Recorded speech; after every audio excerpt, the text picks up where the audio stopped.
மாலை நேரத்தில் உங்களை வாழ்த்துகிறேன். உங்களோடு நிற்பதில் ஆண்டவருக்கு நன்றி செலுத்துகிறேன். ஜீசஸ் கிரைஸ்ட் பவர் சர்ச், இயேசு கிறிஸ்துவின் வல்லமை வீடு, சர்வ வல்லவர் வீடு. திருச்சபை மக்களாகி உங்களை வாழ்த்துகிறேன். என்னுடைய புதிய ஆண்டின் வாழ்த்துக்களையும் மற்றும் முடிந்த கிறிஸ்துமஸ் வாழ்த்துக்களையும் தெரிவித்துக் கொள்கிறேன். கர்த்தர் நம்மை ஆசீர்வதித்து பாதுகாத்து எல்லா நிலையிலும் நம்மை உயர்த்துவார். சங்கீதம் 18:35 சொல்றார். வாசிங்க, சங்கீதம் 18:35. ரட்சிப்பின் கேடகத்தையும், ரட்சிப்பின் கேடகம்னா மீட்பின் ஒரு கை. கஷ்டப்படுறோம், அந்த கையினால் உதவி, கீழே விடுறோம், தாங்கிறது. இப்படி ஒரு ரட்சிப்பின் கேடகத்தை எனக்கு தந்து இந்த வலதுகரம், இந்த இடதுகரம்னா அவ்வளோ ஸ்ட்ரென்த் இருக்குது. இந்த வலதுகரம்ங்கிறது கொஞ்சம் எப்பவுமே பலம் அதிகம். இந்த வலதுகரத்தினால் நம்மை தாங்கி, இந்த காருண்யம் என்பது இரக்கம். அப்படி இரக்கம், ஐயோ பாவம் போனா அப்படி இறங்கி கொடுக்கிறது. அப்படி காருண்யம் என்னை பெரியவனாகிட்டு. ஒருவேளை இந்த ஆண்டு முழுவதும் ஆண்டவர் நம்மை பாதுகாத்திருக்கிறார். எனக்கு கொடுக்கப்பட்ட வாக்குத்தத்தம், நான் கடந்த 24 ஜனவரி 1 ஒரு சிஎஸ்ஐ சர்ச்சில் 31 ஒரு பெண்டிகார் சர்ச்சுடைய பழைய வருஷ ஆராதனை முடித்து அங்கிருந்து கடந்து ஒரு சிஎஸ்ஐ சர்ச் போய் அந்த புது வருஷ ஆராதனை கலந்து விட்டு முதல் ஒரு வாக்குத்தத்தம் எடுத்து அதை திருச்சபை மக்களுக்காக கொடுத்து, திருச்சபை மக்கள் அதை வாசித்தது என்னன்னா, ஆதியாகமம் 26ஆம் அதிகாரம் 24ஆம் வசனம். அந்த வாக்குத்தத்த அட்டை காடு, அந்த ஆண்டோடைய வார்த்தை. அந்த ராத்திரியிலே அந்த கர்த்தர் அவனுக்கு தரிசனமாகி, நான் உன் ஃபாதர் ஆஃப் ஆபிரகாம், தகப்பனாவே ஆபிரகாம், பயப்படாதே, நான் உன்னோட கூட இருந்து என் ஊழியக்காரனாகிய ஆபிரகாமின் நிமித்தம் உன்னை ஆசீர்வதித்து சந்ததியை பெருக பண்ணுவேன் என்றார். சந்ததியை பயப்படாதே, என் ஊழியக்காரனா ஆபிரகாம் நிமித்தம் உன் சந்ததியை உன்னை ஆசீர்வதித்து உன்னை பிளஸ் பண்ணி உன்னை டெவலப் இன்க்ரீஸ் பண்ணுவேன் சொல்ற. ஒரு இன்க்ரீஸ் பண்ற ஆண்டவர். பொதுவா இந்த வருஷம் முழுவதும் ஆண்டவர் எல்லா நிலையிலும் என்னை உயர்த்திருக்கிறார். நான் நடந்து வந்த பாதையை பார்க்குறப்போ எத்தனையோ விபத்துக்கள், எத்தனையோ நாச மோசங்கள். எங்களுடைய பள்ளி ஒன்று இருக்கு, டேனியல் மெட்ரிகுலேஷன் ஸ்கூல், குறுக்குப்பேட்டை. எங்கள் போரில் டேனியல் தாமஸ் இருக்கு, அது எங்கது இல்லை. Daniel matriculation Korukkupet. ஒரு பையன் கிளாஸ்க்கு வரான், 10th 10வது படிக்கிறான். அவங்க அப்பா கூட்டிகிட்டு வாங்கங்கிறாங்க. அவங்க அப்பா வந்து சொல்கிறாரு, டீச்சர் மேடம், என் ஒய்ஃபுக்கு பேர் மேடம், ஏன்னா அவங்க தான் ஸ்கூல் இன்சார்ஜ், கரஸ்பாண்டன்ட்டு, பிரின்சிபல் எல்லாம் அவங்க தான். கிளாஸ் எடுக்க மாட்டாங்க, ரவுண்ட்ஸ்லேயே இருப்பாங்க. ஒரு டீச்சர் விஆர்எஸ் வாங்கிட்டு எங்கள் ஸ்கூலுக்கு வந்துட்டாங்க. மேடம், உங்கள் விருப்பம், நீங்கள் அவனை படிக்க வைக்கிறது உங்கள் வேலை. எனக்கு ஒரு பையன்தான், இருந்தாலும் அவனை நீங்கள் படிக்க வைக்கணும், பாஸ் பண்ண வைக்கணும், நல்ல மார்க் வைக்கணும்னு சொல்லிட்டு போயிட்டேன். அப்படி சொல்லிட்டு போனோடனே அவன் டீச்சரை அடிப்பாங்களோன்னு நினச்சிக்கிட்டே இருக்கான். ஸ்கூல் விடுற நேரம், ஸ்கூல் வெளியே வரான், கேட்டில் நிற்கிறான். கேட்டில் நின்றுட்டு அப்படியே போகிறான், வீட்டுக்கு போகலை. 6:30 7 மணிக்கு அவன் வீட்டிலேருந்து ஃபோன் வருது, பையனை எங்கன்னு கேட்குறாங்க. பையனை காணலை. உடனே சிசிடிவி கேமராவை ஆன் பண்ணுறாங்க. சிசிடிவி கேமராவை ஆன் பண்ணோடனே பையன் வந்து கேமரா அந்த கேட் பக்கத்தில் நிற்கிறான். அப்படியே கேட் பக்கத்தில் சுற்றுறான், சுற்றிக்கிட்டு அப்படியே கேட்டை விட்டு தனியாக போகிறான். அவ்வளோதான், வெளியே போயிடுறான். அந்த டைமிங்லாம் பார்த்துட்றாங்க. எங்கே போனான்னு தெரியல. இப்போ ஸ்கூலோடைய நிலைமை ரொம்ப மோசம். முன்ன ஒருத்தருக்கு 7 பிள்ளைங்க இருக்கு, ஒன்று போனாலும் பரவாயில்லன்னு விட்டுருவாங்க. இப்போ 1 அல்லது 2. அதனால் அது டிவியில் போட்டு அப்போ தான் பெரிய கலட்டா, பெரிய தகராறு, பெரிய பிரச்சனை அப்படி ஆயிரும்.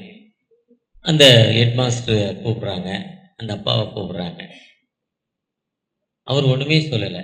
உங்கள் விருப்பம், வருவான், என்ன பண்ண முடியும், வருவான்னு அவர் சொல்கிறாரு. அவர் ரிப்போர்ட் கொடுக்கல. இருந்தாலும் நாங்களே போய் ஒரு ரிப்போர்ட் கொடுக்குறோம் ஸ்டேஷனில். எங்களுடைய சொந்த இடத்துல தான் போலீஸ் ஸ்டேஷனே இருக்குது. ஒரு ரிப்போர்ட்டை கொடுக்குறோம். இன்ஸ்பெக்டர் பார்த்துக்கலாம் மேடம், கவலைப்படாதீங்கங்கிறாரு. தேடுறாங்க, இல்லை. ராத்திரி 12 ஆயிட்டு. பையன் வரல. என் ஒய்ஃபு தூங்கலை. ஒரே டெரரிஸ்டாக இருக்காங்க. இதே மாதிரி நான் ஒரு மீட்டிங் முடிச்சுட்டு போகிறேன். மீட்டிங் முடிக்கிறப்போ செல்லை ஆஃப் பண்ணிடுவேன். செல்லை ஆஃப் பண்ணி வச்சுருவேன்.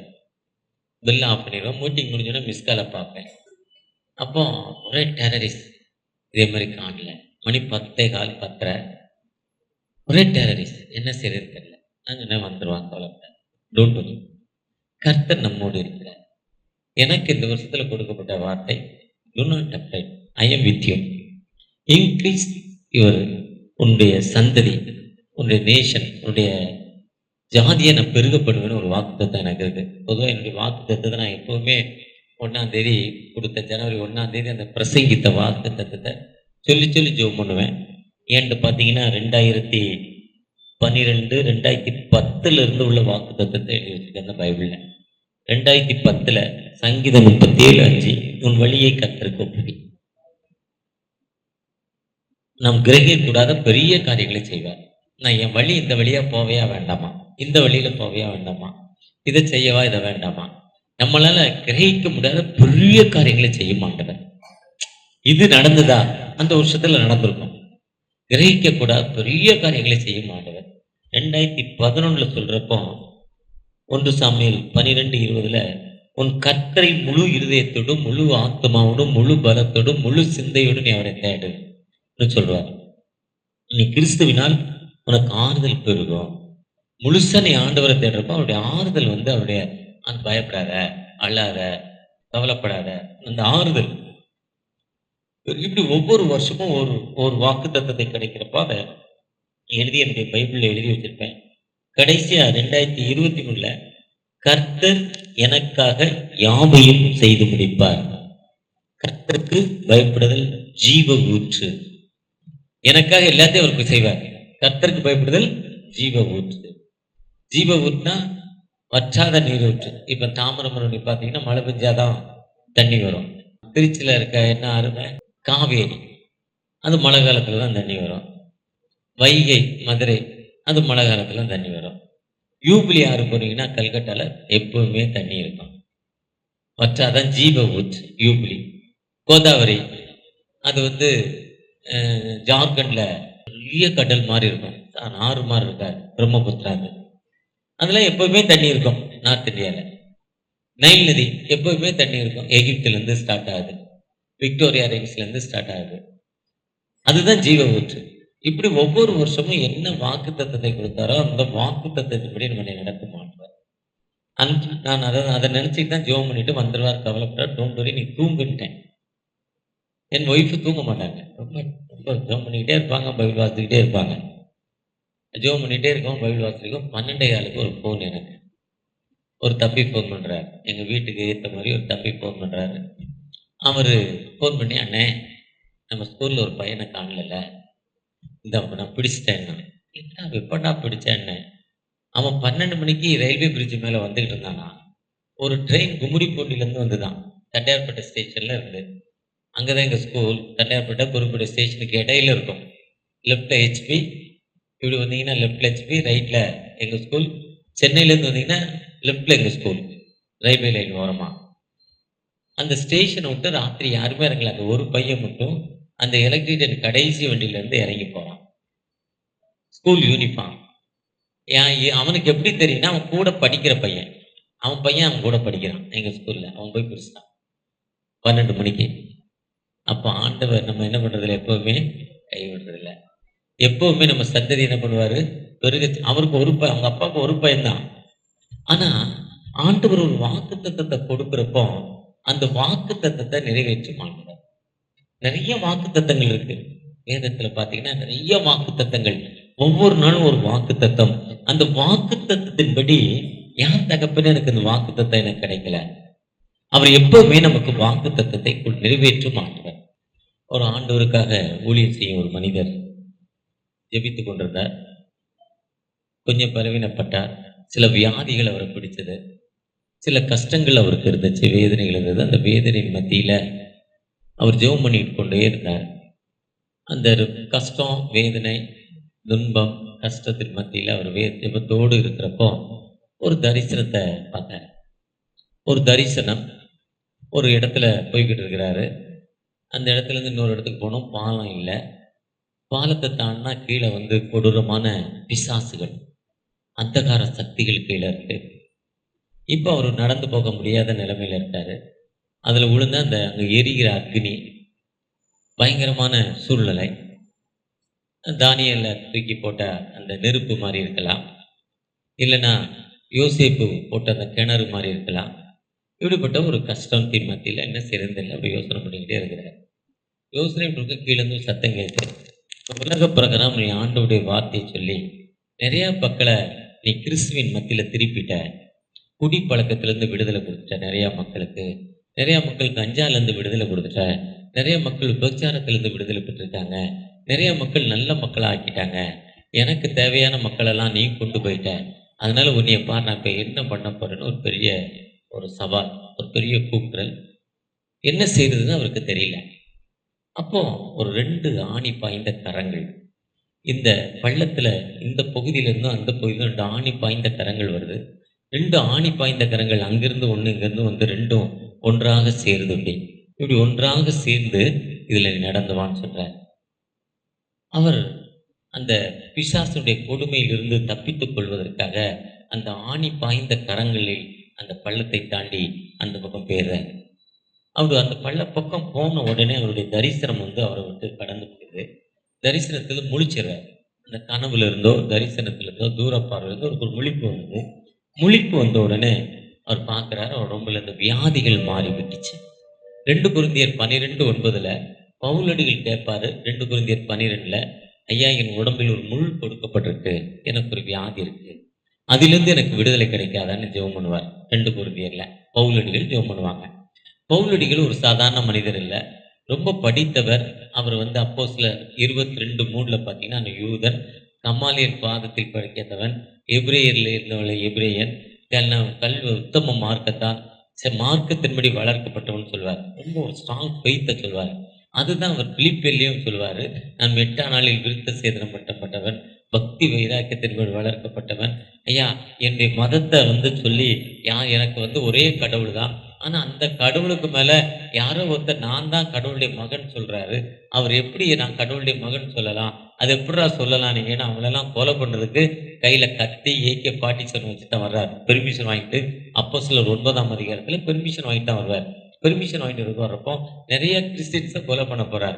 கொலை பண்ண போகிறப்போ ஒரு பெரிய ஒளி அவருக்குள்ளே இறங்குது. பெரிய ஒளியை பார்க்குறாரு. இருக்கிறதுலே அதிகமான பவர் சூரியன் தான். இப்போ காலையில் நான் பைக்கில் நீங்கள் போய்கிட்டு இருப்போம், வெயில் அடிக்குது, ஆனால் வெயில் அடித்தாலும் அந்த சூடு என் மேலே தெரியல. இதே நேரத்தில் மே மாதம் பார்த்தீங்கன்னா அந்த வெயிலுடைய சூடு எப்படி இருக்கும், எரியும் உடம்பு. என்ன டிஃப்ரெண்ட்னா, சூரியன்லேருந்து நம்ம பல லட்சம் கிலோமீட்டர் இப்போ தள்ளி இருக்கிறோம். நம்ம பூமி வந்து சூரியன்லேருந்து பல லட்சம் கிலோமீட்டர் தள்ளி இருக்கு, பல லட்சக்கணக்கான கிலோமீட்டர் தள்ளி இருக்கு. அது பூமி தன்னைத்தானே சுற்றி சூரியனையும் சுற்றி வரணும். தன்னைத்தானே சுற்றிக்கிட்டு சூரியனை சுற்றி வரப்போ ஒரு நாள் 24 மணி நேரம் கணக்கு. அந்த சூரியனுக்கு பக்கத்துல கிட்டத்தட்ட 35-40 லட்சம் கிலோமீட்டர் தூரத்துல நிக்குமா, லட்சக்கணக்கான கிலோமீட்டர். அந்த நேரத்துல மே மாசத்துல வரப்போ எப்படி இருக்கும் எரிச்சல். ஃபேன் போட்டாலும் என்ன ஆகும், வேத்து கொட்டிக்கிட்டே இருக்கும். மே மாசத்துல வர மீட்டிங்ல பார்த்தீங்கன்னா சட்டை எல்லாமே நினைஞ்சிரும், வேர்வை. என்னதான் இருந்தாலும் ஆனால் இப்போ எவ்வளோ கூலிங்காக இருக்குது, எவ்வளோ கிளைமேட் நல்லா இருக்குது. சூரியனை விட்டு ரொம்ப தூரம் தள்ளி இருக்கும். அந்த மே மாதத்தில் கொஞ்சம் பக்கத்தில் வர்றப்போ அந்த வெயில் நம்மளால என்ன பண்ண முடியல, அவ்வளோ அந்த லைட்டோட பவர். ஒருவேளை இப்போ இந்த லைட்டு பக்கத்தில் போனால் சுடும், இந்த லைட்டை போய் இப்படி தொட்டால் சுடும். அதே மாதிரி சூரியன் பக்கத்தில் போனால் சூடு வரும். இருக்கிறதுலே அதிக லைட் பவர் சூரியன். அதுக்கு அடுத்த பவர் ஆக்கு, வெல்டு பண்றாங்க பாருங்க, அந்த ராடை எரிக்கிற பாருங்க கரண்ட்ல, அது வந்து சூரியன் பவர் மாதிரி. அதுல இருந்து ஒரு லட்சத்துல கம்மி. அதை பார்த்தாலே ராத்திரி தூங்க முடியாது. 5 நிமிஷம் பாருங்க கண்ணு தெரியாது. அந்த பவர் விழுந்தோன்னா சில செகண்ட்ல பவுலுடையலுக்கு கண்ணு தெரியல. அப்பதான் பாக்குறாரு, இருக்கிறதுலே அதிகமான பவர் சூரியன். கர்த்தர் சொல்ற சூரியனும் கேடகமானவர், நானே வெளிச்சங்கிறார் ஆண்டவர் சொல்றார். அப்படிப்பட்ட ஒரு பவர். அப்பா தான் நீங்கள் யாருங்கிறா, ஹூ ஆர் யூன்னு கேட்கிறார். நீ துன்பப்படுத்துகிற இயேசுங்கிற வார்த்தை வருது. உடனே அப்போ அவர் தான் உண்மையான குமாரன். அவருக்குள்ள ஃபெய்த் எப்படி வருது பாருங்க, அவர் விசுவாசம். ஒருத்தருடைய அவர் சொன்னார், இவர் மெசேஜை கேட்டு நாங்கள் தசமம் கொடுக்கறத மாற்றிக்கிட்டேன். நல்ல இப்படிலாம் யாரும் மெசேஜை கேட்கல, டைரெக்டாக கடவுளே இறங்கி அவர்கிட்ட பேசுகிறார். அப்படிப்பட்ட ஒரு மனுஷன் சொல்கிறாரு, என் உடம்புல ஒரு வியாதி இருக்கு, என் உடம்புல ஒரு முள் கொடுக்கப்பட்டிருக்கு, எனக்கு நீக்கி கொடுங்க. ஒருவேளை நாம் ஆண்டவர்கிட்ட தான் கேட்குறோம். நான் பல முறை ஆண்டவர்கிட்ட கேட்டிருக்கேன். எனக்கு 35 வருஷமா ஒரு டயபெட்டிக் பேஷண்ட்டு, இப்போ எனக்கு 65 வயது ஆகிட்டு. இன்னைக்கு ஒரு இடத்துல தலைவரை போய் ஒரு முனையில் நின்று காஃபி வாங்கிட்டு வாங்கினேன். அவர் போய் காஃபி வாங்கிட்டு வந்தார். நல்ல திக்காக பாதி சக்கரை போட்டு வாங்கிட்டு வந்துட்டார். அவரை மாதிரியே அரை சக்கரை போட்டு வாங்கிட்டு வந்துட்டார். எனக்கு அப்போ உடனே இப்போ செக் பண்ணால் 350 400 இருக்கு இப்போ சுகர். அதுக்கப்புறம் இந்த பாப்பா சக்கரை போட்டு தான் கொடுக்குன்னு பார்த்தேன். அது கரெக்டாக சக்கரை இல்லாமல் ஒரே நாள் தான் உங்கள் திருச்சிக்கு வந்திருக்கேன். கரெக்டாக சூப்பராக சக்கரை இல்லாமல் கொடுக்குது. எவ்வளோ மெமரி பவர், அது பாஸ்டமாக போட்டதா கடையில் வாங்கினதா தெரியல. நான் கடவுளை துதிச்சுக்கிட்டேன். எவ்வளோ கரெக்டாக ஞாபகம் வச்சுருக்காங்க. ஆண்டவரே உமக்கு நன்றி அப்பா. சக்கரை போட்டுருந்தா அப்படியே வச்சுருந்துருப்பேன், குடிக்க மாட்டேன், குடிக்க முடியாது. அப்போ கடவுள்கிட்ட நான் கேட்குறப்போ, ஆண்டவர் எனக்கு பல முறை கேட்குறப்ப என்னை ஐயா மாதிரி ஒரு ரொம்ப க்ளோஸ் ஒரு பாஸ்டர் இருக்கார். அவர் சொல்வார், க்ளோஸ் பாஸ்டர் எனக்கு குரு. அவர் பைபிளில் எங்கேயாவது வசனம் தெரியலாம், ராத்திரி 12:30 மணிக்கு ஃபோன் பண்ணி இந்த மெசேஜுக்கு இந்த வசனம் இது எங்கே இருக்குது, இதுக்கு ஈக்குவலான வசனம் எங்கே இருக்குன்னு ராத்திரி கேட்பேன். அவர் 12:30 மணிக்கு கூட ஃபோன் எடுத்து சொல்வார். அப்படிப்பட்ட எனக்கு ஒரு குரு. அவர் சொல்வார், அண்ணே ஜெபம் பண்ணிட்டு சாப்பிடுங்கண்ணே சரியாயிடும். ஜெபம் பண்ணால் ஆண்டவர் என் நாமத்தினால் எவைகளை கேட்டாலும் கேளுங்கள் தரப்படும், தேடுகிறேன் எவனும் பெற்றுக்கொள்கிறேன். 2 ஈக்குவல் தான். 14 7 7 7 7 7 இப்படி சொல்லுவாங்க. எப்பவுமே என்ன பண்ணக்கூடாது. மத்திய 7 7னா என்னது? கேளுங்கள் தரப்படும். 14 அவர்கிட்ட சொல்லி தான் அவர் சொல்லுவார். அப்போ நான் அந்த பாஸ்டர் சொன்ன மாதிரி ஒரு நாள் ஜோம் பண்ணிக்கிட்டே இருந்தேன். அப்போவும் எனக்கு கடவுள் பேசல. ஒரு நாள் வாக்கிங் போய்கிட்டு இருந்தேன். ட்ரக் மில்லில், என்னுடைய ட்ரக் மில்லு ஒன்று வாங்கி வச்சுருக்கேன் வாக்கிங் போகிறதுக்கு. அதில் நடந்திருக்கப்போ அந்த ஞாபகம் வந்தது. அப்போ ஜோம் பண்ணுறப்போ, நீ ஒரு சாப்பாட்டுறாமப்பா, நீ நல்லா சாப்பிட்ற ஆள், சூப்பராக டேஸ்ட்டு தெரியும், இது இப்படிதெல்லாம் இருக்கணும்னு டேஸ்ட்டு தெரியும், நீ அதனால் நிறைய சாப்பிடுவ, அதனால் உனக்கு என்ன வந்துடும், கொலஸ்ட்ரால் வந்து கொழுப்பு சத்து வந்து உனக்கு ஹார்ட் அட்டாக் வந்து நீ என்ன பண்ண போவ, செத்து போவ. இப்போ இன்னைக்கு ஒருத்தரை பார்த்தேன் காலையில், நல்ல ஒரு மனுஷன், ரொம்ப பிரியமானவர். பையன் 38 வயசில் ஹார்ட் அட்டாக்ல இறந்துட்டான். குழந்தை இல்லை. அந்த கவலையிலே தண்ணி அதிகமாகிடுச்சானா செத்து போனானா. இந்த கஷ்டம்லாம் இருக்கக்கூடாதுன்னு எனக்கு என்ன பண்ணார், சுகர் வியாதி கொடுத்து. அப்போ உங்களுக்கு ஒரு தைராய்டுங்கிற ஒரு பிரச்சனை இருக்குன்னா, உங்களுக்கு ஸ்டோனுங்கிற ஒரு பிரச்சனை இருக்குன்னா, உங்களுக்கு ஹெட்டேக் தலைவலிங்கிற ஒரு பிரச்சனை இருக்குன்னா, கடவுளுடைய சித்தெல்லாம் எதுவுமே நடாது.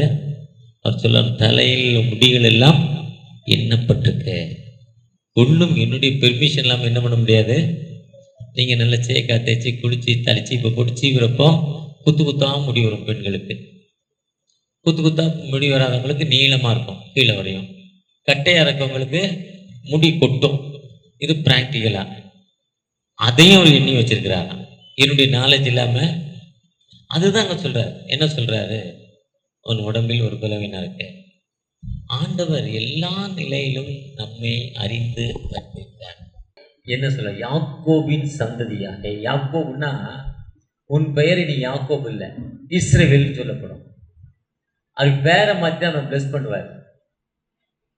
பேரை மாற்ற எதுக்குன்னா, யாக்கோபு ஒரு ஃப்ராடு, ஏமாத்துவான். எத்தன் அம்மாவை ஏமாத்துவான், அப்பாவை ஏமாத்துவான், ஒய்ஃபை ஏமாத்துவான், கடவுளை கூட ஏமாத்துவான். ஒரு இடத்துல யாக்கோபு ஏமாத்துவார்.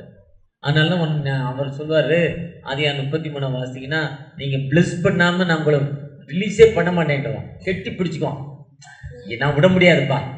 அப்போ வேற வழி, அவன் தொல்லை தாழ முடியாமல், இனி உன் பெயர் என்ன இல்லை, இனி உன் பெயர் என்ன, இஸ்ரவேல் சொல்லிட்டான். அதுக்கு அவர் பேர் பெனியல். ஆண்டவரை ஃபேஸ் டு ஃபேஸ், முகமுகமாய். எப்படி அந்த யாத்ரா 34 மோசே சந்திப்பார் ஆண்டவரை, அந்த ஆண்டவருக்கு பேசுவார். மன இறுக்கமும் உருக்கமும் நீடிய சாந்தமும் மிகுந்த கிருபையுடன் மோசையோட பேசுவார். அவர் பேசிட்டு சொல்வார், 1000 தலைமுறைக்கு நான் இரக்கம் காட்டுற ஆண்டவர்ன்றார். அதில் சொன்ன ஆண்டவர் அப்போ சொல்றப்போ, மோசை தரை மட்டும் குனிந்து வணங்கி உள்ளார். அங்கே ஒரு மோசை அங்கே சந்திப்பார். அதே மாதிரி என்னாகும் 20 நான் உலகத்துல முகமுகமாய் பேசுற மனிதன் மோசே பாரு. இவரை யாக்கோபு சொல்ல மாட்டாரு, ஆண்டவர் சொல்ல இவரு சொல்றாரு, நான் என்ன பண்ணேன், முகமுகமா கண்டேன் பெனியல்னு பேர் வச்சு. ஏன்னா பேரை மாத்துறாரு. ஆனா இவர் இஸ்ரவேல் இங்க சொல்லல. இஸ்ரவேல்லாம் ஆண்டவர் வச்ச பேரு, யாக்கோபு அப்பா வச்ச பேரு. அப்பா அவனுக்கு பேர் என்னது, எத்தன், ஏமாத்துறவன். அப்ப தான் நீங்களே ஏமாத்துற மக்கள்ங்கிறார். என்னுடைய கணிப்பு இது, உங்க கணிப்பு எப்படியோ தெரியல. பைபிள் இருபுறம் கருப்புள்ள பட்டயம். யாரு எப்படினாலும் திங்க் பண்ணிக்கலாம், எப்படி திங்க் பண்ணாலும் ஒரு ரிலீஸ் பாயிண்ட் கிடைக்கும், ஒரு புதுமையான ஒரு வழி கிடைக்கும். அப்போ யாக்கோபின் சந்ததியார், எனக்கு இதுவரை இந்த திங்கிங் என் மண்டையில ஏறல. இப்பதான் எனக்கு இந்த மண்டை எதுக்குன்னா யாக்கோபின் சந்ததியார்னா நீங்களாம் ஃப்ராடு, ஏமாத்துறவங்க என்ன சொல்றாரு. என்னைய பார்த்து சொல்றாரு. யாரை பார்த்து சொல்றாரு? உங்கள் இல்ல, என்னைய பார்த்து சொல்றாரு. யாக்கோபின் சந்ததியாரே, வாசிங்க. நல்ல பரிசுத்தமான மக்களில் மீதியான நீங்களே listen to me, எனக்கு செவி கொடுங்கள். நீ தாயின் எப்ப இங்க தோன்றாரோ, சங்கீதம் 139:16 சொல்றாரு, உன் கருவையினுடைய கண்கள் கண்டது. இன்னொரு இடத்துல எரேமியா 1:5, நீ தாயின் கருவில் வெளிப்படும் முன்னே உன்னை ஜாதிகளுக்கு தீர்க்கதரிசியாக அபிஷேகம் பண்ணினேன். எப்ப நீ வெளிப்படும்னே நான் என்ன பண்ணேன், தெரிந்தெடுத்து வச்சிருக்கேங்கிற. அதுல சொல்ல, தாயின் கற்பத்தில் நீ வெளிப்படும் முன்னே உங்களை என்ன பண்றாரு, இப்படி ஏந்துறாரு. இப்படி ஏந்து மாட்டவர், இப்படி ஏந்துறாரு. கீழே விழுந்தா உடஞ்சிரும், பிஞ்சிரும். கீழே விழாம என்ன பண்றாரு, நம்மளுக்கு கண்ணாடி பேலை மாதிரி. இப்போ அந்த மனுஷன் நடந்து வந்தாரு, பள்ளத்தில் விழுந்தா சாத்தான் நெருப்புல போட்டிருப்பான். டக்குன்னு என்ன பண்ணாரு, 2 கரங்கள், ஆணி பாய்ந்த கரங்களை அனுப்பினாரு, தாங்கினாரு, விடுதலை கொடுத்தாரு. உன்னை தாங்கி ஏந்தி தப்புவித்து,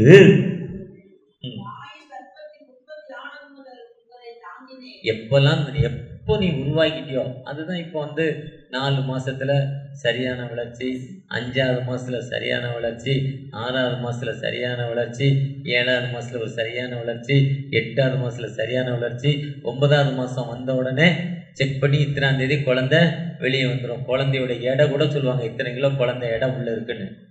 அந்த அளவுக்கு இன்னைக்கு கம்ப்யூட்டர் டெக்னாலஜி ஆயிருக்கு. ஆனா இந்த டெக்னாலஜி எப்போ வந்ததுன்னா, அவர் என்னைக்கு ஆதாம் ஏவாளை உருவாக்குனாரோ அன்னைக்கு அவர் பார்த்துட்டார். 6500 ஆண்டுகளுக்கு முன்னாலே அந்த டெக்னாலஜி வந்துருச்சு. இன்னைக்கு வரல அந்த டெக்னாலஜி. ஆண்டவருக்கு உருவாக்குன டெக்னாலஜி அது அன்னைக்கே உருவாகிட்டு. ஏன்னா அவர் உருவாக்குறது ஒண்ணுமே இல்லை. ஒரு டாக்டர், ரொம்ப நல்ல டாக்டரு, நம்ம ஐயா மாதிரி ஜோம் பண்றவரு, ஐயா மாதிரி காத்திருக்கிறவரு, நல்ல டாக்டர், ஆப்ரேஷன் டாக்டர்.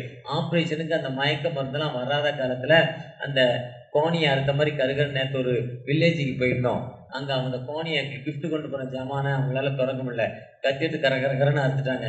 அதே மாதிரி தான் அந்த காலத்தில் வைத்த கரகரன்னு அறுப்பாங்களாம். கோணி தைக்கிற மாதிரி, சாக்கு தைக்கிற மாதிரி ஊசி வச்சு தைப்பாங்களாம். இதை அறுக்கிறப்பவே ஒரு சில செத்து போவானாம், தைக்கிறப்பவே இன்னொருத்தன் செத்து போவானாம். 10 பேர் ஆப்ரேஷன் பண்ணால் ஒருத்தன் கூட 100 பேருக்கு தான் ஒருத்தன் பழைப்பான் ஆப்ரேஷன் பண்ணி. அப்படிப்பட்ட காலங்களில் அந்த பெரிய டாக்டரு ஆப்ரேஷன் பண்ணோன்னே செத்து போனோடனே தலையில் துண்டை போட்டு உட்காந்து சேரில் உட்காந்து அழுதுகிட்டு இருந்தாராம். ஐயோ செத்து போனானே என்னப்பா ஆண்டவர்னு.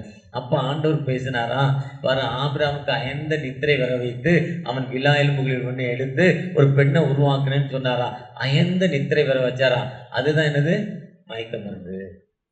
இப்போ ஆண்டவர் என்னைக்கு மயக்க மருந்து உருவாக்கிட்டாரு?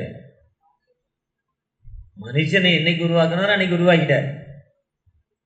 புதுசா மனுஷன் ஆண்டவர் கண்டுபிடிக்க, ஆண்டவருக்குள்ள நம்ம போனா புதுசா. இப்ப எனக்கு இந்த வசனத்துல யாக்கோபின் சந்ததியாரே, மீதியா இருக்கிற இஸ்ரவேலேங்கிறப்போ எனக்கு அந்த திங்கிங் வருது. அதே மாதிரி ஆண்டவருடைய படைப்பு எப்படி இருக்கு பாருங்க. ஆண்டவருடைய படைப்பை தாங்கினேன், தப்புவித்தேன். யாருக்கு நீங்கள் உங்கள் முதிர் வயது வரை நான் என்ன பண்ணுவேன், உங்கள் நிறை வயது வரை, உங்க வெல்ல முடியாத வரை போயிட்டு முன்னால ஏதோ ஒரு இதுக்கு விளம்பரம், வெள்ளை முடி போடுவாங்க, அது இல்லை இப்போ. அதுவே வெள்ளைக்கு ஏதோ ஒரு விளம்பரம் வரும். அந்த ரொம்ப நாள் சூப்பர் விளம்பரம், ரொம்ப நாள் போச்சு. இப்போ அந்த ப்ராடக்டே இல்லை. சோப்புலேயோ எதுலேயோ ஒரு ப்ராடக்ட்டு. ஆனால் ஆண்டவர் சொல்கிறாரு, இந்த வெள்ளை முடி வரையும் தாங்குவாராம். அப்போ எப்பவுமே கருப்பு முடியாக வச்சுருக்கவங்களை என்ன பண்ண மாட்டாராம், எப்போவுமே என் ஒய்ஃபு சிவப்பு முடியாக வச்சுருக்காங்க மருதாணி போட்டு. இப்போ நான் போடல டை, ஆனால் கருப்பு தெரியக்கூடாதுக்காக மீசை மொட்டையை வெட்டிக்கிறேன். கருப்பு தெரியக்கூடாதுக்காக குளிச்சோன்னே லேசாக எண்ணெய் வச்சு தலைவர் அமுக்க போய் விட்டோன்னே கருப்பு தெரியல இது வரையும், ஆனால் கொஞ்சம் தெரிய ஆரம்பிச்சிருக்கு இப்போ தான். ஆனால் நமக்கு என்ன விருப்பம் இல்லை, நம்ம வயசை தாத்தான்னு கூப்பிட்டுருமே. இப்போ என்னை விட கம்மியாக இருக்கவங்க, வயசு கம்மியாக இருக்கும், வெள்ளையாக இருக்கும், தாத்தான்னு கூப்பிடுறான். இனி அங்கிள்னு ஒரு சிலர் கூப்பிடுறான். காரணம் கொஞ்சம் முடி கருப்பாக இருக்குது. 65 வயசானால் அங்கிள்னு போடுறப்போ நமக்கு என்ன இருக்குது, கொஞ்சம் சந்தோஷமாகிடுது. ஆனால் நிறை முடி வரை, முதிர் வயது வரை, நிறை வயது மட்டும் உங்களை அப்படி செய்து இனிமேலும் நான் ஏந்துவேன் இன்று நமக்கு கொடுக்கப்பட்ட வாக்குத்தத்தம். இனிமேலும் உங்களை ஏந்துவேன், சுமப்பேன், தப்பிப்பேன். Do not worry about. அந்த ஆண்டவர் எப்போவுமே கடந்து நமக்கு வாழ்வு கொடுக்க மாட்டார். எப்போவுமே நம்ம கைவிடுறதில்லை. எப்போவுமே என்ன பிரச்சனை என்ன வேதனை வந்தாலும் நம்மை சுமந்து தப்பிவித்து வாழ்வு கொடுக்க மாட்டார். ஒருவேளை இந்த வருஷத்துல கடந்து வந்த பாதத்தில் பார்த்தா எவ்வளவோ கஷ்டங்கள், எவ்வளோ வேதனைகள், எவ்வளோ துன்பங்கள், அதே நேரத்தில் எவ்வளோ மகிழ்ச்சியான காரியங்கள். நேற்று ஒரு ஃப்ளைட்டு இறங்குறப்போ, லேண்டிங் ஆகிறப்போ, இன்னைக்கு பேப்பரில் பார்த்தோம் பறவை அடிக்குது. பறவை அடிச்சோன்னு அந்த ஃப்ளைட்டே ஃபயர் ஆகிடும். ஒரே ஒரு காக்காவோ குருவியோ பட்ட உடனே அந்த ஃப்ளைட்டே எரிஞ்சு போச்சு. அதில் பயணம் பண்ண 96 பேரோ 105 பேரோ 189 பேர், அது கிட்டத்தட்ட 220 பேர் உள்ள ஃப்ளைட்டாக இருக்கும். 180 ஒரு ஃப்ளைட் இருக்குது, 220 இருக்குது, 350 இருக்குது. அத்தனை பேரும் இறந்துட்டான். ஒரு செகண்ட் தான், எவ்வளவு ஒரு செகண்ட் தான். இன்னைக்கு ஒரு இன்ஸ்பெக்டர் வந்தார், 2 தம்பிமார், எம்ஐடியில் அந்த ஜெட் 5 சூப்பர் வண்டி என்னது இருக்கும், ஜெட் 5 1.5 லட்ச ரூபா 2 லட்ச ரூபா வாங்கிட்டு அடுத்த நாள் விற்றா 20,000 ரூபாய்க்கு விற்காது அந்த வண்டி. அதில் வந்து அந்த நடுவில் இருக்க பேரிக்காடில் மோதி அந்த இடத்துல இறந்துட்டான். இந்த பெற்றோர்கள் உலகத்தில் எவ்வளோ இருக்காங்களோ அவ்வளோ நாள் அந்த பெற்றோர்களுக்கு கஷ்டம். நேற்று முந்தா நாள் இரவுன்னு நினைக்கிறேன், 10:30 மணிக்கு என்னுடைய வேலையை முடித்து என் பைக்கில் வந்துக்கிட்டு இருக்கேன். திடீர்னு 3 பைக்கு ஜில்லுன்னு போகுது. என்னுடைய வயசு நிமித்தம் ஒரு ஆட்டம், எனக்கு 100 இலை ஒரு செகண்டில் தான் தப்பிச்சிருக்கேன். அப்படின்னு நான் வெடிச்சு இடியில் நான் ஸ்பாட் அவுட் ஆயிடுவேன். ஆனால் ஆண்டவர் பார்த்து சொல்கிறாரு, ஒவ்வொரு நிமிஷம் ஒரு செகண்ட் அவர் என்ன பண்ணுறதில்ல, நம்மளை விடுறதில்லை. அவர் முட்டி எந்த காலங்கள் வரை நம்மை ஆண்டவர் வாழ்வு கொடுக்க மாட்டார். சங்கீதம் 28:1 சொல்லுது, என் கண்மலையாகிய கர்த்தாவே உம்மை நோக்கி கூப்பிடுகிறேன். கால் அப்பான் யூ சொல்ற, நான் உண்மை நோக்கி கூப்பிடுறேன்ப்பா. அந்த சங்கீதம் 28:1-9 வசனங்கள் ஒரு சிறப்பான ஒரு பகுதி. வாசிங்க. என் கண்மலையாகிய கர்த்தாவே உம்மை நோக்கி கூப்பிடுகிறேன். நீங்க மௌனமா இருக்காதீங்க. நான் கூப்பிட்டு என்ன பண்ணுங்க, நீங்க சத்தம் கொடுங்க. நீங்க கூப்பிட்டு எனக்கு விடுதலை கொடுங்க. To you I call, O Lord my rock. Do not turn a deaf ear to me, for if you remain silent, I will be little like those. நீங்க கூப்பிட்டீங்கன்னா, எனக்கு கூப்பிட்டீங்க எனக்கு விடுதலை கொடுக்கலாம், குழியில இறங்குறவன மாதிரி ஆயிடுவேன். அதை சொல்றேன். 28:1 வாசிங்க முழுமையா. என் கண்மலையாகிய கர்த்தாவே உம்மை நோக்கி கூப்பிடுகிறேன். நீங்க கேட்காத போல அவர் கஷ்டத்துல பேசுறார் தாவீது. பொதுவா இந்த வருஷம் முழுவதும் ஆண்டவர் நம்மை காத்திருக்கிறார், வழி நடத்திக்கிறார். நான் ஒரு விஷயத்திற்காக கிட்டத்தட்ட ஒரு 3 மாதம் தொடர்ச்சியா ஜெபம் பண்ணேன். ஆனா ரிலீஃபே இல்லை. ஒரு சில விஷயங்கள் ஜெபம் பண்ண அடுத்த நிமிஷம் நடந்துடும், அடுத்த நிமிஷம் ரிலீஸ் கிடைக்கும். உடம்பு வலி, தூக்கமின்மை, பல பிரச்சனைகள், பல டென்ஷனில் உடனே ரிலீஃப் கிடைக்கும். ஒரு சில விஷயங்களில் அவர் செவி சாய்க்கிறது இல்லை. அப்போ நம்ம ஆண்டவர் என்னை கைவிட்டுட்டாரோ, கடவுள் ஏன் சத்தத்தை கேட்கல, நம்ம என்ன பண்ணக்கூடாது, கவலைப்படக்கூடாது. அவருடைய சித்தம் இல்லாமல் அவருக்கு தெரியும் எனக்கு என்னது எப்போ கொடுக்கணும். பிரசங்கி மூணில் சொல்ல அதேதின் காலத்தை அவர் நேர்த்தியாய் செய்திருக்கிறார். அல்ல ஒரு காலம் உண்டு, துக்கிக்க ஒரு காலம் உண்டு. ஒருவேளை அவர் இன்னைக்கு அதை கொடுக்கலன்னா அது நன்மையான காரியம், கொடுத்தாலும் நன்மையான காரியம். இன்னைக்கு அவர் இப்ப அதை தரலன்னா அதுல ஏதோ ஒரு நன்மையான காரியம் நமக்கு நடக்க போகுது. ஆனாலும் அவர் தரல. ஆனா அந்த நேரத்துல நம்ம அதை சரி பண்ணுவோம், சரி பண்ண முடியும். அதுதான் ஆண்டோடைய சித்தம். அதனால இந்த வருஷத்துல எனக்கு இப்படிப்பட்ட வாக்குத்தத்தம் கிடைச்சதே, எனக்கே அப்படிப்பட்ட பிளெஸிங் இல்லை. ஏன்பா நீங்க கேட்காத போல இருக்கீங்க, நான் குழியில இறங்குறனோ இன்னும் நீங்க கவலைப்படவே வேண்டாம். Do not worry about. உங்கள் இதயம் கலங்காது இருப்பதாக என்னிடத்தில் விசுவாசமாயிருங்கள். நான் உங்களுக்கு ஒரு ஸ்தலத்தை என்ன பண்ண போறேன், ஆயத்தம் பண்ண போறேன். ஆயத்தம் பண்ண போறோம் நான் உங்களை என்ன பண்ணுவேன், கூட்டிகிட்டு போவேன். நீ கவலைப்படாதங்கிற. டூ நாட் worry aboutங்கிற. கவலைப்படலை. இதை சிந்திக்கிறப்ப எனக்கு தானியேல் 3ஆம் அதிகாரம் ஞாபகம் வந்தது. நேபுகாத்நேச்சார் 60 முழம் உயரம், 20 முழம் அகலம். 2 முழம் அகலமா பாருங்க, அது முதல் வசனம். தானியேல் 3:1 60 முழம் உயரம், 2 அகலம் 2 முழம்னா 4 அடியா, 20 முழம் அகலமா. இப்போ நிறைய இடங்கள்ல சாமியில கிட்டத்தட்ட அவ்வளோ உயரத்துக்கு தான் வைக்கிறாங்க. நிறைய இடத்துல போன வாரம் நகுரி ஒரு மீட்டிங் போனேன். வாசிக்குமா தானியேல் 3:1.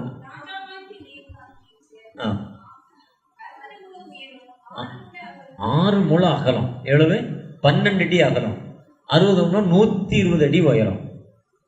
எவ்வளோ ஹைட்டு பாருங்க. இப்போ என்னுடைய ஹைட்டு 5 அடி.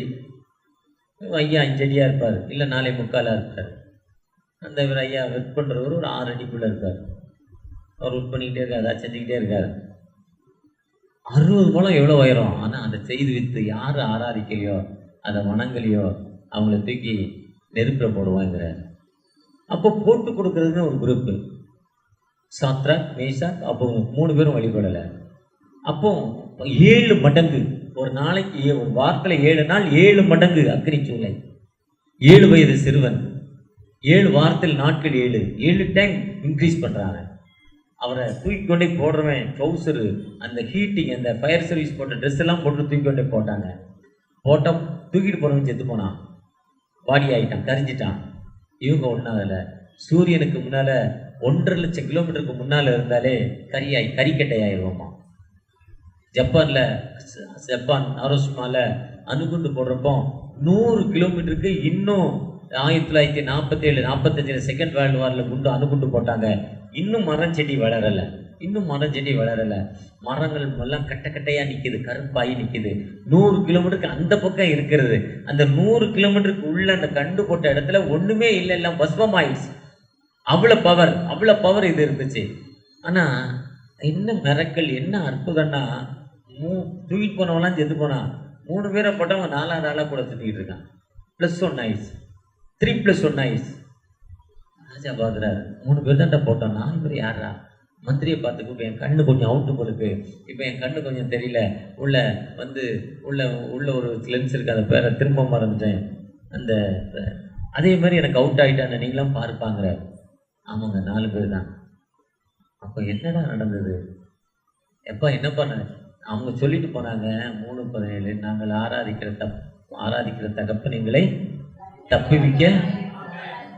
அந்த கான்ஃபிடென்ட், அந்த நம்பிக்கை, அவரே தப்பிவிக்காவிட்டாலும் நீ செய்துவித்த பொன் சிலையை நாங்கள் வணங்க மாட்டோம்.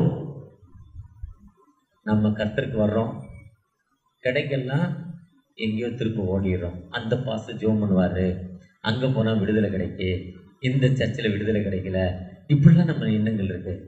ஆனால் ஆண்டவர் ஒரு பாஸ்ட் மூலம் நமக்கு தர்றதில்லை.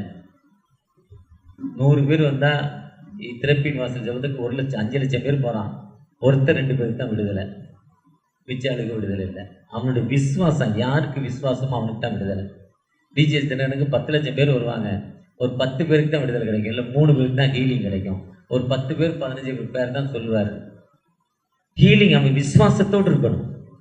அந்த எவனுக்கு அந்த ஃபெய்த் இருக்கோ, விசுவாசம் இருக்கோ, என் கண்மலையா கத்தாவே உண்மை நோக்கி கூப்பிடுறேன், கேளாத போல் இராக்காதீங்க. நீங்க இருந்தீங்கன்னா நம்ம குழியில இறங்கிடுவேன், எனக்கு லைஃப் முடிஞ்சிச்சுன்னு ஒரு பிரேயர். ஒருவேளை அப்படிப்பட்ட ஆண்டவர் இன்று நம்மோடு கடந்து வந்திருக்கிறார். அந்த ஆண்டவர் நமக்கு விடுதலை தரும் ஆண்டவர். அந்த ஆண்டவரை நோக்கி பார்க்கிறப்போ அந்த ஆண்டவர் நிச்சயமாகவே ஒரு விடுதலை கொடுப்பதற்காக ஆயத்தம் உள்ள தகப்பனாய் காணப்படுகிறார். எந்த மனிதன் அவரை நோக்கி பார்க்கிறானோ அந்த மனிதனுக்கு அவன் விசுவாசத்தோடு நோக்கி பார்க்கிறப்போ, ஐயா எனக்கு இந்த ஒரு இடத்துல ஒரு மீட்டிங் போயிருந்தேன். இதே ஒரு ஓப்பன் மீட்டிங், ஒரு தெரு முனையில் வேசார்பாடியில் பிஷப் எடிசன்கிறவர ஒரு கூட்டம், 2 தெரு சந்திக்கிற இடம், ஒரு சின்ன டொக்கு சந்து. ஒருத்தர் நடந்து போகிற வழியை விட்டு மேடை போட்டுருந்தாங்க. நான் போன உடனே எனக்கு மெசேஜ் கொடுத்துறாங்க. மெசேஜ் முடிஞ்சு என் காரில் ஏறிட்டேன். அடுத்த நிமிஷம் ஒருத்தர் ஓடியாந்து சொன்னார், ஐயா எனக்கு கண்ணில் பிரச்சனை, இந்த ஆண்டு இந்த கூட்டம் இவர் மாதம் போட்டு பிராணனை வாங்குறாரு, இன்னைக்கு இந்த பிரச்சனை எனக்கு மாறுச்சுன்னா இது உண்மையான கூட்டம், நான் ஜெபம் பண்ணேன், நீங்கள் சொல்லி ஜெபம் பண்ணிட்டீங்க. கிட்டத்தட்ட ஒரு 300 பேர் இருந்திருப்பாங்க. ஒருத்தர் வேணால் அந்த சாட்சி சொல்லியிருக்கலாம். ஆனால் என்னுடைய வல்லமை இல்லை, ஆண்டோட வல்லமை, அவருடைய ஃபெய்த்து. நீ விசுவாசித்தால் தேவனுடைய மகிமை காண்பாய். அதுதான் எபிரேயர் 12:1. வேகம் போன்ற இத்தனை திரளான சாட்சிகளுமே சூழ்ந்திருந்தாலும் பாரமான யாவற்றையும் தள்ளிவிட்டு விசுவாசத்தை துவக்கிறோரும் முடிக்கிறோரும் இயேசுவை நோக்கி. ஒருவேளை இந்த வருஷத்துல 364 கடந்து வந்து 365வது நாளுக்குள்ள வந்துட்டோம். வந்த சில நிமிடங்களில் ஒரு புதிய மாதத்துக்குள்ள, புதிய நாளுக்குள்ள, புதிய வருஷத்துக்குள்ள போறோம். இன்னைக்கு விசுவாசத்தோடு பார்க்கிறப்போ உங்களுக்கு நிச்சயமாகவே ஒரு விடுதலை கொடுக்கும் ஜீவனுள்ள ஆண்டவர் நம்மோடு கடந்திருக்கிறார். அவரை நோக்கி பார்த்த முகங்கள் ஒரு காலம் வெட்கப்பட்டு வருதில்லை. என்னை நோக்கி கூப்பிடு என்னல் துன்ப நேரத்திலோ. உம்முடைய கிருபைக்காக காத்திருக்கிறோம், உம்முடைய இரக்கத்திற்காக காத்திருக்கிறோம். என்ன நோக்கத்தோடு?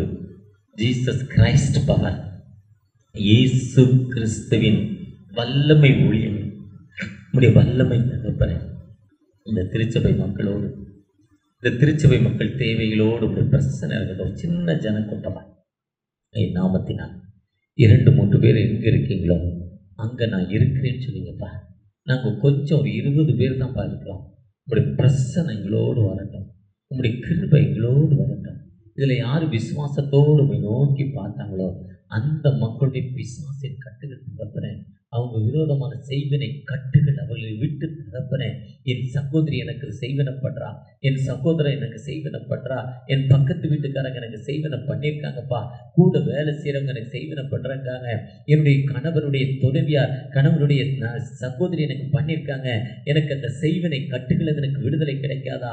ஏக்கத்தோடு ஜெபிக்கிற அந்த அன்பு மகளுக்கு தகப்பனே, ஏக்கத்தோடு அந்த செய்வனை கட்டுகளிலிருந்து தகப்பனே, அந்த கைகளில் கட்டப்பட்டு ஒரு கயிறு தகப்பனே, அதிலிருந்து ஒரு விடுதலை, அந்த கயிற்றிலிருந்து ஒரு விடுதலை, ஒரு அற்புதம் தகப்பனே.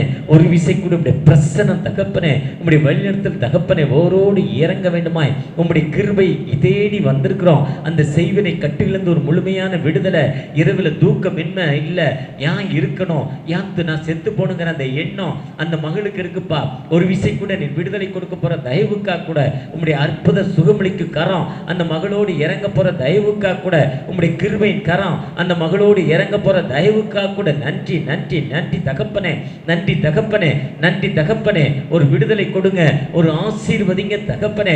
ஐயா செய்வனை கட்டுனால தகப்பனே குடும்பம் வீடு கட்டப்படல, கணவரோடு நல்ல உறவு இல்ல, பிள்ளைகளோடு நல்ல உறவு இல்ல, கண்ணீரான வாழ்வு. அந்த கண்ணீரான வாழ்வுல ஒரு விடுதலை. வெளியிருந்து ஒரு சகோதரர் கேட்டுக்கொண்டிருக்காங்க, இந்த விடுதலை எனக்கு கிடைக்காதா, இந்த அற்புதம் எனக்கு கிடைக்காதா? நீங்க சத்தமிட்டு பேசிக்கொண்டிருக்கீங்க, எனக்கு அந்த அற்புதம் கிடைக்காதா? ஏக்கத்தோடு ஜெபிக்கிற அந்த மனிதனுக்கு ஒரு விடுதலை. அவர் கூட நாளை ஆராதனையிலிருந்து சாட்சி சொல்லணும். மனமிறங்கப்பா, ஆசீர்வதிங்க, உங்களுடைய பிரச்சனை இறங்கட்டும், உங்களுடைய வழிநடத்துல இறங்கட்டும். என்ன நோக்கத்தோடு எங்களை கூட்டி சேர்த்தீங்களோ அந்த நோக்கத்தை நிறைவேற்றுங்க. விசேஷமா ஜேசி திருச்சபைக்காக, திருச்சபை ஊழியர்களுக்காக, பாஸ்டருக்காக, திருச்சபையோட மூத்த மக்களுக்காக ஒரு விடுதலை கொடுங்கப்பா. ஆசீர்வதிங்க, ஒரு விசை கூட வழி நடத்துங்க. உங்களுடைய கிருபை எங்களோடு வரட்டும், உங்களுடைய இறக்கம் எங்களோடு வரட்டும், உங்களுடைய வழிநடத்தல் எங்களோடு வரட்டும். அறுவடை மிகுதியாலோ இல்லை, அன்பரின் கதறல்